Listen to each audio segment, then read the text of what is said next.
Karena jangan sampai terjadi ketidakadilan, jangan sampai melakukan pembiaran terhadap praktek-praktek kezoliman, apalagi dikelola oleh para preman gitu loh.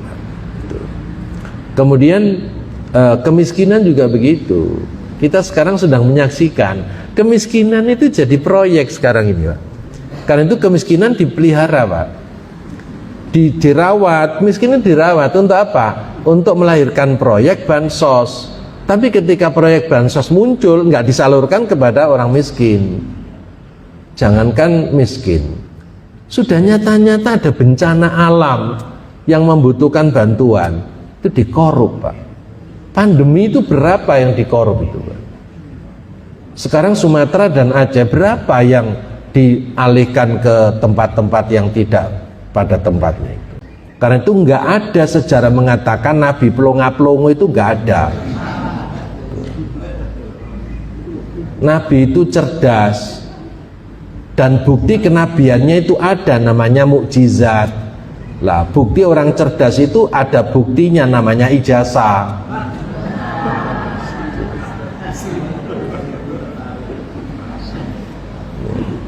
Jelas gitu loh, dan tidak menimbulkan persoalan gitu loh.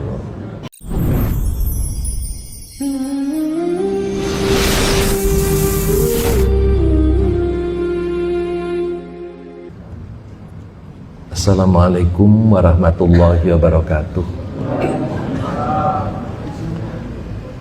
Alhamdulillah alladzi arsala rasulahu bil huda wa dinil haq lidhirahu 'ala dini kullihi wa kafa billahi syahida. Asyhadu an la ilaha illallah wahdahu la syarikalah wa asyhadu anna Muhammadan abduhu wa rasuluh la nabiyya ba'dah. Allahumma salli wa sallim wa barik ala hadzal nabiyil karim nabiyina Muhammadin wa ala alihi wa sahbihi ajmain. Bapak Ibu jamaah sekalian rahimakumullah, alhamdulillah dengan limpahan rahmat, taufik serta hidayah Allah, kita dapat istiqomah dalam melaksanakan rangkaian ibadah kepada Allah. Mudah-mudahan seluruh amal ibadah yang kita laksanakan menjadi amal yang solih dan mendapat ridho dari Allah Subhanahu wa Ta'ala. Amin. Mengawali kajian pagi ini, mari kita buka dengan membaca basmalah. Bismillahirrahmanirrahim. Bapak Ibu yang dirahmati Allah, kita masih menyelesaikan Nidaur Rahman yang ke-45. Kepada orang beriman, Allah memerintahkan untuk memenuhi panggilan Allah dan Rasul. Karena panggilan Allah dan Rasul itu untuk menghidupkan kehidupan. Di saat banyak orang hidup tapi tidak hidup, casingnya saja hidup tapi hakikatnya sudah mati. Atau banyak orang Islam yang hidup tapi Islamnya sudah lebih dulu mati, sehingga ketika mati nggak ditemani oleh Islam. Karena itu hidup ini harus menghidupkan Islam dalam kehidupan kita, sehingga kelak ketika menghadap Allah tetap ditemani Islam. Hidup harus menghidupkan iman, agar hidup bersama iman, ketika menghadap Allah juga ditemani iman. Nah, Bapak Ibu yang dirahmati Allah, kita sampai pada pembahasan bahwa memenuhi seruan Allah dan seruan Rasul itu menghidupkan ghiroh keislaman, ya. Dengan semangat fastabiqul khairat, terutama sekali di dalam membela Islam, di dalam menjaga nama baik Islam. Jadi kalau memenuhi seruan Allah dan Rasul pada pembahasan yang lalu dapat menghidupkan hati, dapat menghidupkan panca indera, dapat menghidupkan watak sosial. Nah, sekarang memenuhi seruan Allah dan Rasul itu dapat menghidupkan ghiroh keislaman. Semangat yang harus dibangun adalah fastabiqul khairat. Di dalam Al-Quran Allah mengulang perintah fastabiqul khairat itu sebanyak 2 kali. Pertama dalam surat Al-Baqarah 148, yang kedua surat Al-Maidah 48. 2 ayat ini memerintahkan fastabiqul khairat. Walikulli wijhatun huwa muwalliha fastabiqul khairat. Dan bagi tiap-tiap umat ada kiblatnya sendiri yang ia menghadap kepadanya. Maka berlomba-lombalah dalam berbuat kebaikan. Bapak Ibu yang dirahmati Allah, perintah berlomba-lomba dalam kebaikan ini diharapkan bukan sekedar menjadi orang baik, tetapi harus menjadi yang terbaik.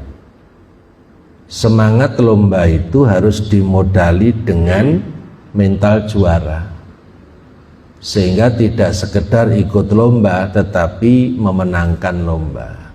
Maka perintah berlomba-lomba dalam kebaikan bukan sebatas menjadi orang baik, tapi menjadi orang yang terbaik, orang yang menang, orang yang mendapat juara. Nah, pertanyaannya, mengapa Allah menyuruh kita berlomba-lomba dalam kebaikan? Allah sudah menyuruh kita melaksanakan perintah dan menjauhi larangan. Itu saja kalau ditunaikan dengan baik, manusia menjadi baik sekali. Allah masih menyuruh lagi amar ma'ruf nahi mungkar, mengajak terus berbuat baik dan mencegah berbuat mungkar. Kalau itu ditegakkan, luar biasa. Budaya yang berkembang adalah budaya kebaikan, dan setiap ada kemungkaran bersama-sama menghentikan, bukan membiarkan. Apa belum cukup Allah memerintahkan kita watawassau bil haq watawassau bis sabr? Kok masih disuruh lagi fastabiqul khairat?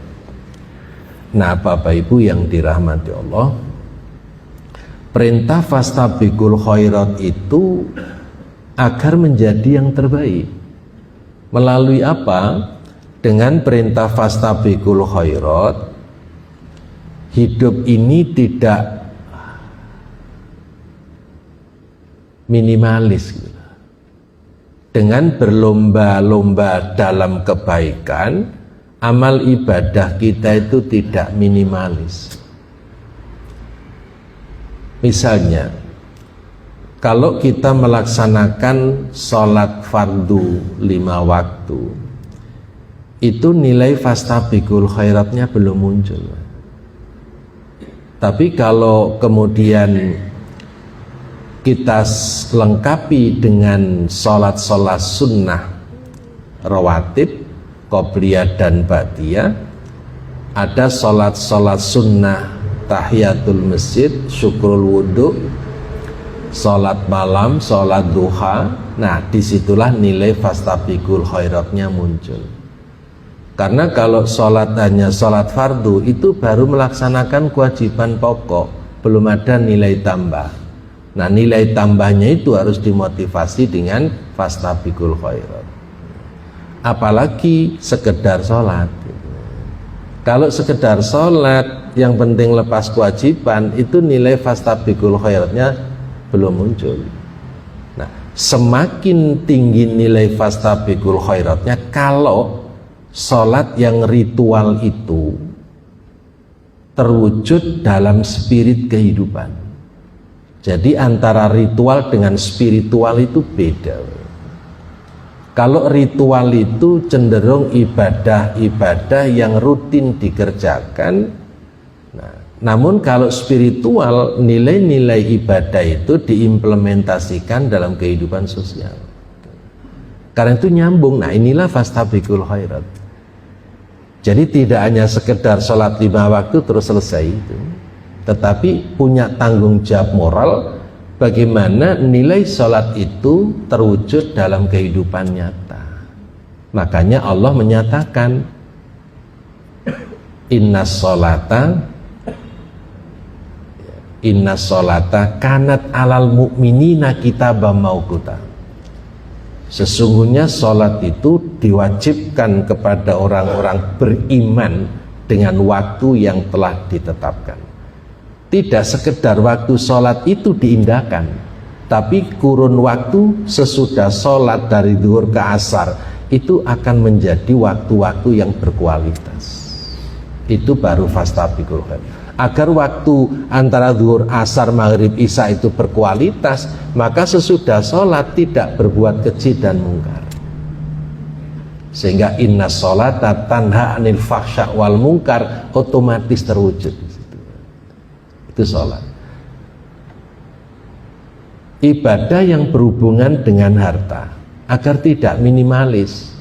Misalnya kalau seseorang mengeluarkan zakat, itu baru melaksanakan kewajiban pokok. Nilai fastabiqul khairatnya belum muncul. Baru muncul nilai fastabiqul khairat kalau punya tanggung jawab moral untuk mengeluarkan infak dan sedekah. Mengapa? Karena zakat itu kewajiban pokok. Orang berzakat itu belum berbuat apa-apa terhadap hartanya. Karena terminologi zakat itu adalah mengeluarkan yang bukan miliknya, mengeluarkan yang bukan haknya untuk diserahkan kepada yang berhak. Jadi zakat itu bukan pemberian orang kaya kepada orang miskin, tapi kewajiban orang kaya untuk mengeluarkan yang bukan haknya lantas diserahkan kepada yang berhak, bukan diberikan. Kalau sedekah itu memberi, karena apa? Asalnya dari yang punya hak. Jadi memberi sedekah, memberi infak. Tapi kalau zakat itu menyerahkan zakat kepada yang berhak. Maka panitia zakat di berbagai masjid itu mesti menyatakan menerima penyerahan zakat untuk diserahkan kepada yang berhak, bukan diberikan, karena bukan pemberian. Nah, baru kemudian kalau sesudah zakat itu hartanya bersih, tidak bercampur dengan hak fakir miskin, kemudian ada lagi sedekah dan infak. Itu baru fastabiqul khairat. Dan seterusnya. Itu contoh mengapa Allah menyuruh kita fastabiqul khairat agar amal kita ini tidak minimalis. Yang kedua, perintah fastabiqul khairat itu agar tidak berspekulasi dengan umur. Berlomba itu berkejar-kejaran dengan waktu. Namanya berlomba itu berperang dengan waktu, dengan kecepatan. Nah, Bapak Ibu yang dirahmati Allah, umur kita ini berjalan pasti.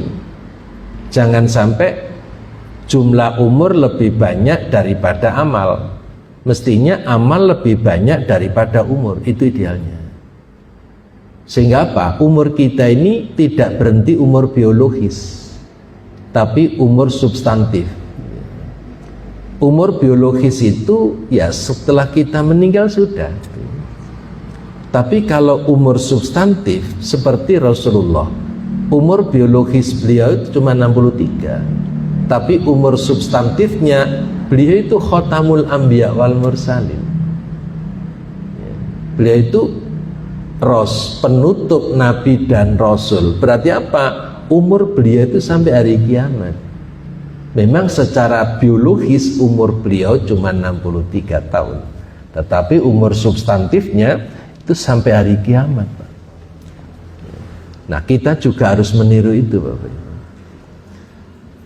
Umur substantif kita jauh lebih banyak, lebih panjang daripada umur biologis kita. Sehingga ketika kita sudah nggak ada di dunia ini, masih banyak orang yang mengenang kebaikan kita, mengenang berbagai jasa dan pengorbanan kita, melanjutkan ilmu yang kita dapat, melestarikan amal soleh. Jadi umur substantifnya panjang. Karena itu fastabiqul khairat, jangan sampai berspekulasi dengan umur. Kualitas umur harus lebih tinggi daripada kuantitas umur. Jumlah kualitas lebih tinggi daripada jumlah nominal umur kita. Karena itu fastabiqul khairat. Nah, Bapak Ibu, selain itu fastabiqul khairat itu langkah cerdas untuk mempertanggungjawabkan amanat umur di hadapan Allah. Karena di antara 4 pertanyaan yang akan diajukan Allah di akhirat nanti, nomor 1 itu umurmu untuk apa? Umurmu untuk apa? Maka perjalanan umur dari satuan terkecil namanya detik sampai detik ajal tiba, itu perjalanannya per detik, Bapak. Hidup kita ini berjalan dari detik ke menit, ke jam, ke hari, ke pekan, ke bulan, ke tahun, ke detik ajal ditetapkan oleh Allah. Wa man nu'amirhu nunakisu fil khalqi afala yaqilun. Dan barang siapa yang kami panjangkan umurnya, kami kembalikan ke asal kejadiannya, maka mengapa mereka tidak memikirkannya? Allah menyuruh kita berpikir tentang perjalanan umur dari detik ke menit itu. Yang harus disadari bahwa begitu Allah memanjangkan umur, jatah hidup kita ini semakin berkurang. Orang hidup itu kan seperti gerak jalan, semakin jauh meninggalkan start, semakin dekat menuju finish. Afala yaqilun.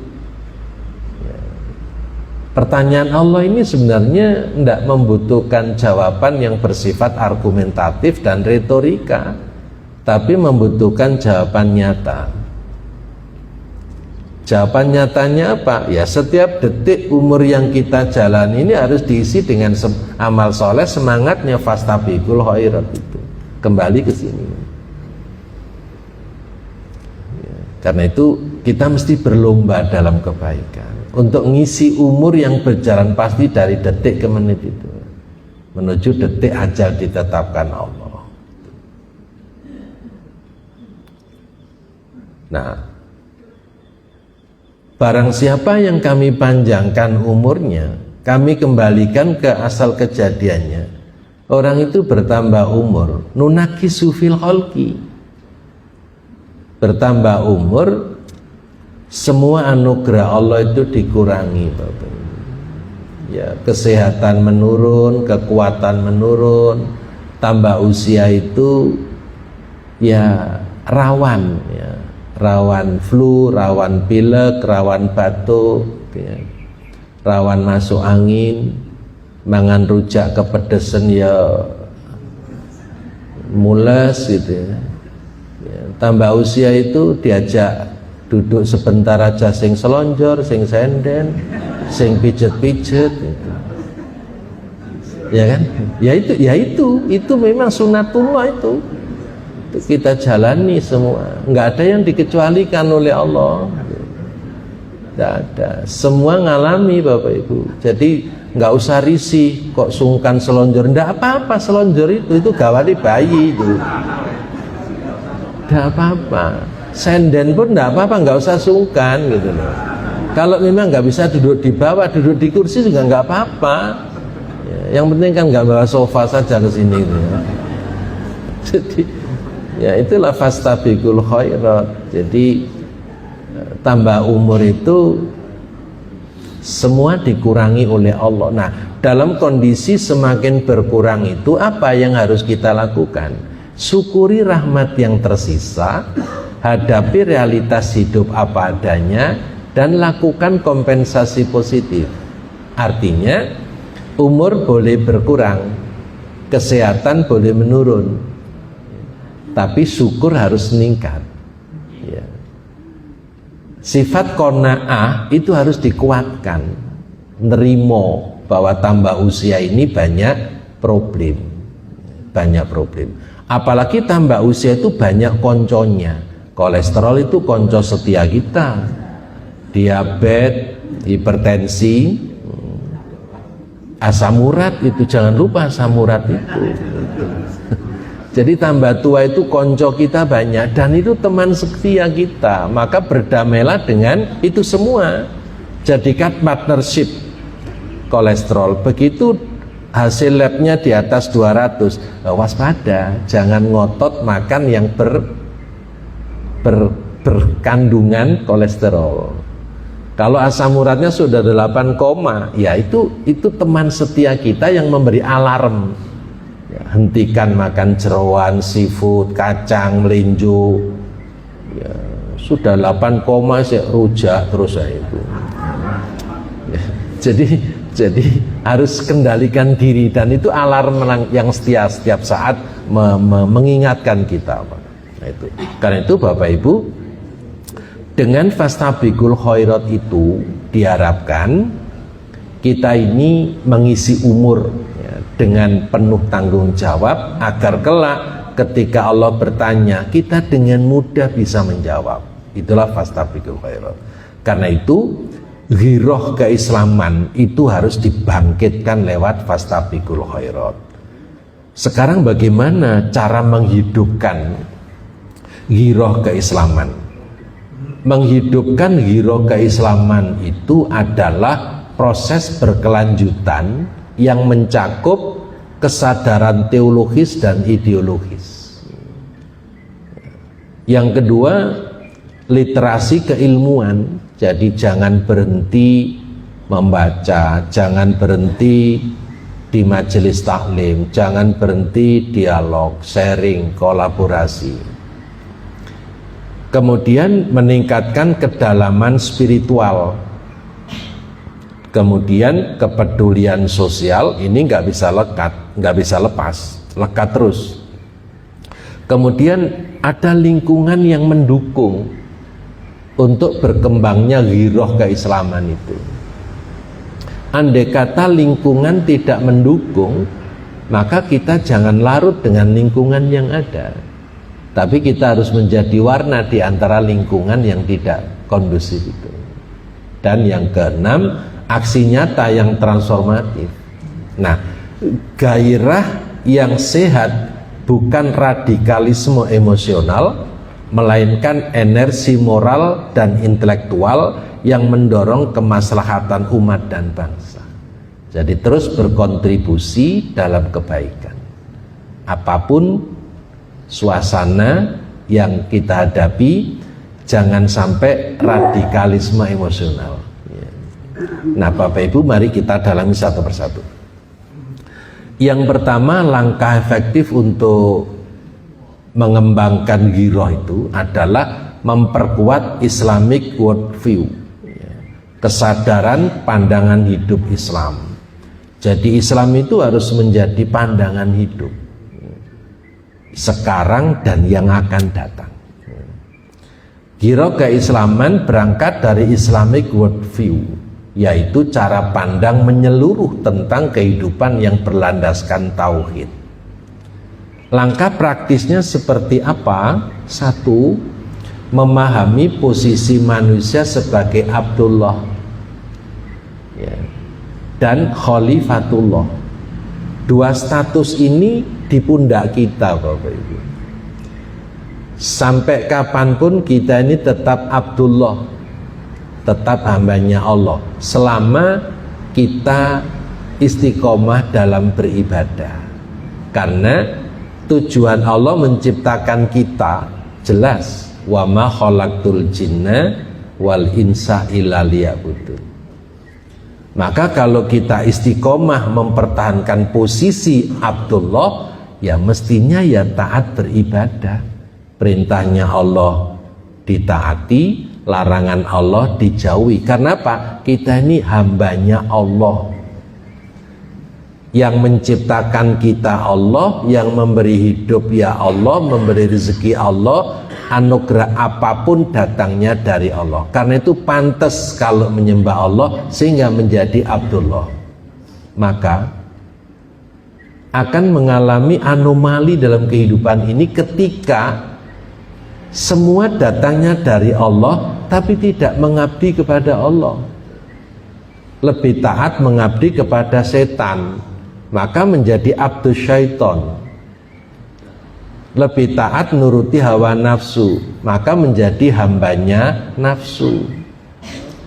Lebih sibuk ngurusi harta dan kedudukan, maka menjadi budaknya harta dan budaknya kedudukan. Sampai akal sehat kalah, hati nurani buta. Karena apa? Lebih menghamba kepada jabatan dan harta. Dan sekarang kita saksikan itu ya. Jadi Imam Ghazali itu sudah mengatakan bahwa jangan engkau jadikan hartamu itu sebagai majikanmu, tapi jadikanlah hartamu sebagai budak yang melayani kamu. Sekarang berbalik, Pak. Justru manusia diperbudak dengan harta, sehingga imannya dijual demi mengejar harta. Sikap amanahnya dijual berganti dengan khianat hanya untuk meraih jabatan. Mengerikan, Pak, itu. Karena itu Bapak Ibu yang dirahmati Allah, status Abdullah ini harus dijaga dengan baik. Apalagi status Khalifatullah yang tugasnya wasta'marakum fiha, tugasnya itu memakmurkan ya, dunia ini. Dan memakmurkan dunia, baik Abdullah maupun Khalifatullah, itu harus berbekal ilmu, Pak. Nabi Adam alaihissalam diangkat sebagai khalifah itu berbasis ilmu. Wa 'allama Adamal asma'a kullaha.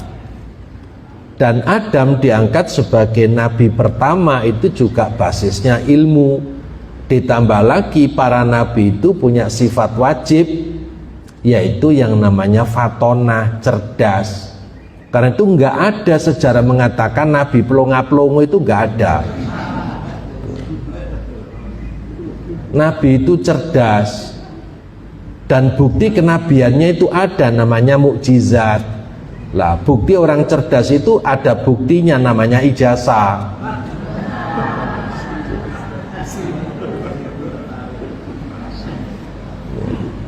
Jelas gitu loh, dan tidak menimbulkan persoalan gitu loh. Itu khalifah. Amanat dari Allah itu untuk wasta'marakum fiha ya, wasta'marakum, untuk memakmurkan ini. Nah, inilah langkah praktis ya. Yang kedua, mengkaji makna Islam sebagai way of life ya. Bukan sekedar ritual, tetapi bagaimana terimplementasi dalam tataran sosial dan mengembangkan spirit dalam interaksi dan komunikasi di tengah-tengah masyarakat. Langkah praktis ketiga adalah mengintegrasikan nilai Islam dalam cara berpikir sosial, ya, politik, ekonomi, dan budaya. Sehingga apa? Terjadilah integrasi antara iman, ilmu, dan amal. Ini langkah praktisnya. Kemudian yang kedua, langkah mengembangkan giro itu adalah meningkatkan literasi keislaman. Langkah praktisnya apa? Ya, karena Islam itu dasarnya Quran dan hadis, maka umat Islam harus mempelajari Al-Quran secara tematik. Jadi pengkajian Quran tematik itu, misalnya ya, saya menyusun ayat-ayat Nidaur Rahman seperti ini. saya klasifikasikan surat Al-Baqarah itu ada ya ayyuhalladzina amanu itu berapa kali, An-Nisa, Ali Imran berapa, total 89 kali Allah subhanahu wa ta'ala manggil orang beriman ya ayyuhalladzina amanu. Jadi panggilan Allah yang maha pengasih kepada hamba-hambanya yang dikasihi. Dan setiap ya ayyuhalladzina amanu itu mesti ada perintah, kemudian ada pula larangan, ada pula perintah dan larangan. Itu saya kaji setiap Sabtu pagi 2 tahun itu ndak habis, Pak. Dan alhamdulillah sekarang sudah tuntas. Nah itu tema-tema yang penting. Ya ayuhan nas juga begitu. Dan akhirnya kita bandingkan apa spirit panggilan Allah kepada orang beriman dan panggilan Allah dengan ya ayuhan nas. Itu beda banget Bapak Ibu. Apalagi kalau panggilan Allah itu kepada ya Bani Adam, wahai anak cucu Adam. Jadi panggilan-panggilan Allah dalam Al-Quran itu bermacam-macam. Tapi yang paling menonjol itu ya Bani Adam, ya ayuhan nas, dan ya ayyuhalladzina amanu itu. Nah itu tema-tema yang harus kita kembangkan sehingga ada spesifikasi pemahaman yang utuh tentang Al-Quran itu. Yang kedua, mengkaji sirah nabawi dan sejarah peradaban Islam. Ya, maka kita mesti kalau mengkaji Quran itu mengkaji asbabun nuzulnya. Dan ketika ayat yang kita baca tidak ada asbabun nuzulnya, berarti interpretasi diserahkan kepada kita. Kemudian memahami isu kontemporer ya, umat Islam, isu kontemporer umat. Misalnya kita sedang bertemu dengan Islamophobia, orang Islam tapi benci dan tidak senang dengan Islam. Banyak itu, pura-pura saja Islam, casingnya aja Islam tapi hatinya memusuhi Islam ya. Atau ada Islamophobia, orang-orang yang ketakutan sekali dengan Islam ya. Dan ini wujudnya banyak Bapak Ibu.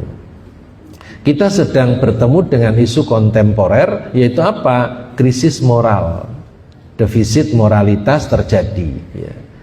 Kemudian global injustice, jadi keadilan global sekarang ini kan sangat diskriminatif ya. Jadi sama dengan keluhan wakil rakyat bahwa hukum di negeri kita ini tajam ke bawah, tumpul ke atas ya. Ya, kalau kalangan atas bersalah itu dapat kekebalan hukum, dapat perlakuan khusus dan istimewa. Walaupun sudah divonis masih bisa keluyuran kemana-mana. Mestinya sudah mendekam di penjara, tetapi karena kebal hukum bisa ngelencer kemana-mana, bisa main golf di mana-mana, bisa lihat Wimbledon di mana-mana. Nah itulah. Karena itu Bapak Ibu, literasi ini penting. Kemudian langkah ketiga, menguatkan spiritualitas. Langkah praktisnya adalah menjaga kualitas ibadah. Sholat istiqomah, tilawah, doa dan zikir ini perlu kita kembangkan. Dalam rangka apa? Menjaga giroh keislaman kita. Yang ketiga, menghindari spiritual fatigue, yaitu apa? Kelelahan spiritual.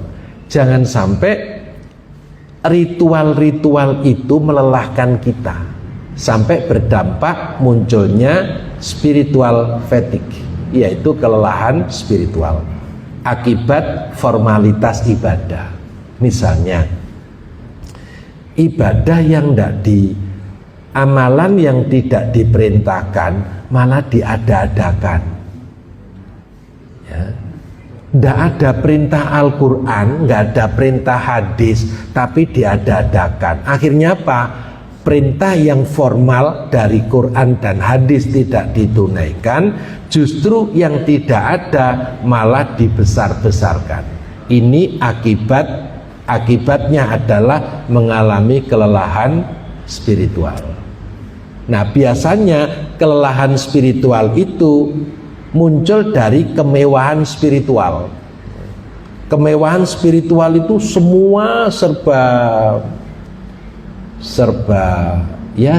ritual gitu ya. Padahal itu tidak diajarkan dalam Islam.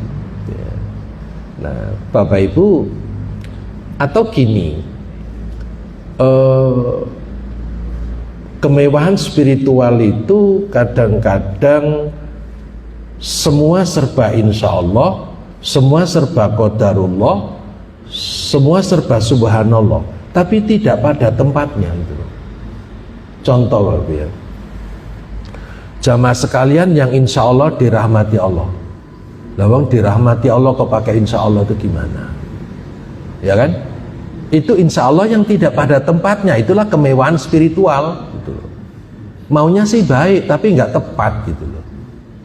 Ya, mestinya jamaah sekalian yang mudah-mudahan dirahmati oleh Allah. Jamaah sekalian yang insya Allah dirahmati Allah. Insya Allah itu jika Allah menghendaki. Lah kita ini mendoakan jamaah atau berkomunikasi saja dengan jamaah. Jamaah sekalian rahimakumullah, itu yang betul. Tapi kalau jamaah sekalian yang insya Allah dirahmati Allah, wong dirahmati Allah kok insya Allah itu gimana gitu loh. Ini yang tidak tepat, yang perlu direvisi Bapak Ibu. Ini akibat dari kemewahan spiritual yang akhirnya mengalami kelelahan spiritual karena tidak efektif gitu loh. Nah, karena itu ini perlu ditotok kembali. Jadi penguatan spiritualitas itu harus proporsional. Ya, jadi kapan kita mengucapkan subhanallah, kapan kita mengucapkan qadarullah itu harus proporsional. Tidak semua kalimat itu selalu ada itunya gitu loh. Kemudian yang kelima, menumbuhkan kepedulian sosial. Sebagai makhluk sosial kita nggak bisa lepas dengan konteks habluminan nas. Karena itu langkah praktisnya adalah terlibat dalam kegiatan sosial keumatan, dan itu bernilai sodako. Semua kebaikan kita untuk sesama itu bernilai ta'awun.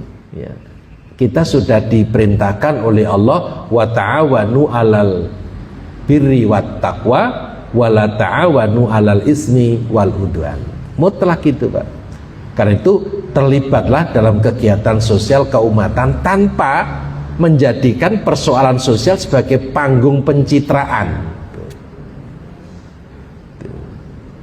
Ketika ada bencana, kita mesti terlibat di dalamnya tanpa menjadikan bencana itu menjadi panggung pencitraan.